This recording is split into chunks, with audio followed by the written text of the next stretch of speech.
Жаңа ғана Стамбулда жер сілкінді, 4-5 балл болған сияқты магазин ішінде жүріп едік. Іші шайқатылып, мына қараңыз, бүкіл ел көшеге шығып кеткен, мына қараңыз, түгел далаға атып шығып. Осылай көшеде бәрі босып жүр. Алла сақтасын енді. Стамбулда бір жер сілкінеді деді, осымен бітсе екен. Бәрі бала шағамен. Бұл халық қорқып қалған ғой, қай бір жыл естідіңіздер ме? 50 мың адам, бұларда одан да көп деп айтып жатыр. 50 мың адамдық жер сілкінісі болып еді ғой. Қаншама халық қырылып қалған. Содан қатты қорқып қалған халық.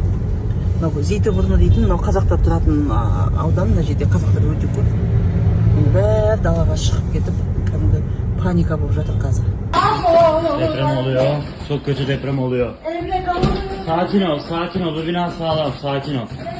Bu bina sağlam, sakin ol. Sakin ol, bu bina sağlam.